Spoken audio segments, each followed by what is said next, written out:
As spiritual leaders, as Christian leaders, most of life and leadership is done best together, in community, not alone. Almost every aspect of leadership, more is accomplished, wiser decisions are made. It works better when we do it together. But today, I want to talk about one aspect of spiritual leadership, one aspect of Christian leadership that absolutely is the opposite of that, and it can only be accomplished. Certain things can only happen and can only be accomplished while alone. From Genesis to Revelation, we see these stories that pop up of the power of solitude.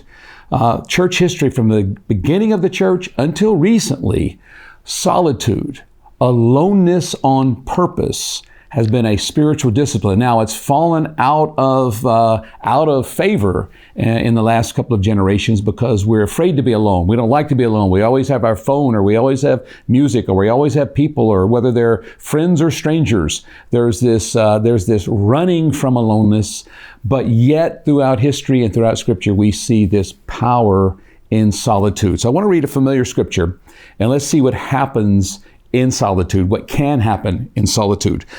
Genesis 32, verses 22 through 31. The same night he arose and took his 2 wives, his 2 female servants, and his 11 children, and crossed the ford of the Jabbok. He took them and sent them across the stream and everything else that he had, and Jacob was left alone. And a man wrestled with him until the breaking of the day. When the man saw that he did not prevail against Jacob, he touched his hip socket, and Jacob's hip was put out of joint as he wrestled with him. Then he said, "Let me go, for the day has broken." But Jacob said, "I will not let you go unless you bless me." And he said to him, "What is your name?" And he said, "Jacob." And he said, "Your name shall no longer be Jacob, but Israel. For you have striven with God and with men and have prevailed." Then Jacob asked him, "Please tell me your name." But he said, "Why is it that you ask my name?" And there he blessed him. So Jacob called the name of the place Peniel, saying, "For I have seen God face to face, and my life has been delivered." The sun rose upon him as he passed Peniel, limping because of his hip. Now, there's a lot in this story that's very familiar, but the beginning of this, all of the things that happen in this story and in Jacob's life and the next few stories and the next few years and chapters of his life started because of verse 24. Jacob was left alone. Here's the story. Jacob has destroyed every meaningful relationship in his life. Because of his constant striving and wrestling and deceiving and stealing and lying and just the way he did life, this grasping at whatever he wanted, whenever he wanted it, no matter the cost, he has broken and dysfunctional relationships every step of the way. Some of the main ones, prior to this story, he has broken his relationship with his twin brother Esau because he tricked him and took the birthright. He has alienated and offended his father Isaac because, again, he tricked and deceived and lied and got the blessing that should have been someone else's. So he has an illegitimate blessing. He has taken a birthright. Neither should have been his. And now, because he did that, his brother vows to kill him. So his mother helps him escape. He goes, he starts a new life in another land, and now he runs into Laban, who becomes his father-in-law. And Laban has boomeranged it on him and tricks him when it comes to his bride. But yet now, Jacob has now tricked his father-in-law and prospered himself at the expense of his father-in-law, and now he's running from his father-in-law. So first, he has run from his father and his brother, and now he's broken the relationships with his in-laws, and now he's running, and so he's running on both sides. It's a trail of broken, dysfunctional relationships. And then finally it says he's left alone. And while he's alone, he gets attacked. Someone jumps on him and he's wrestling. I can imagine in Jacob's mind, wondering who is this fighting him. And he's probably going through the list. There's so many possibilities of people who want to hurt him because of the way he has deceived and lied and taken things that aren't his. And so maybe he thinks, well, this must be Laban, my father-in-law, because I've sneaked out with his daughters, and I've sneaked out with his grandkids and the flocks and all of this. And maybe he's caught up with me and he's fighting. He's thinking, well, as he's wrestling, no, it's probably not Laban. He's an old man, so he doesn't have this much power. Maybe it must be my brother Esau. He's finally found me because he threatened to kill me, and they're wrestling and this goes. Then maybe it comes in his head. No, maybe it's Dad.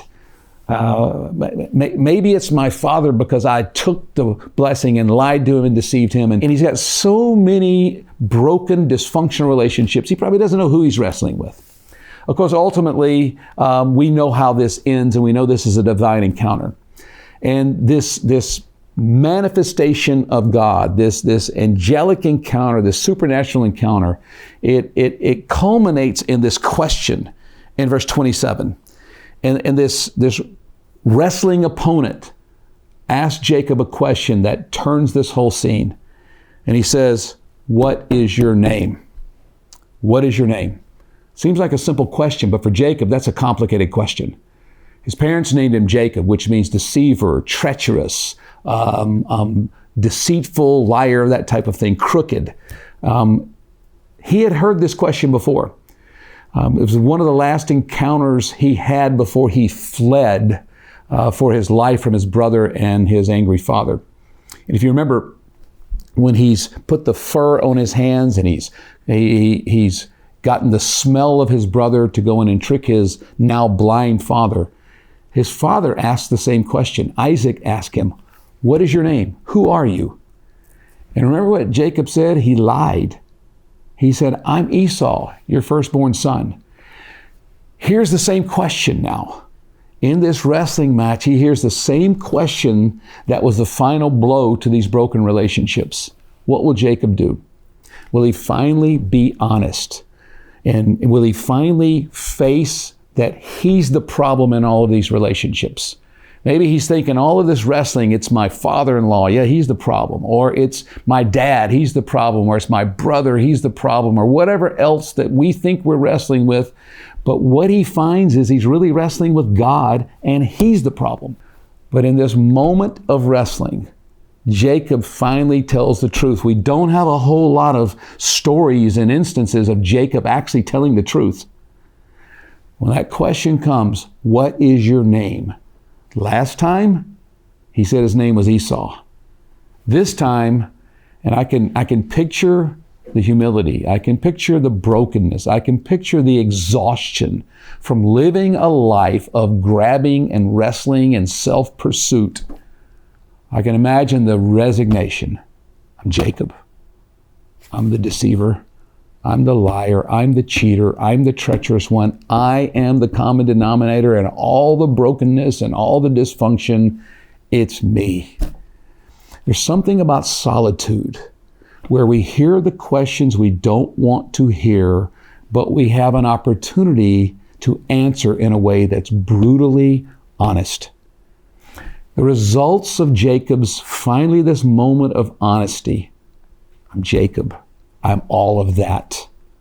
I'm the problem, identifying that he is who everybody else knows him to be.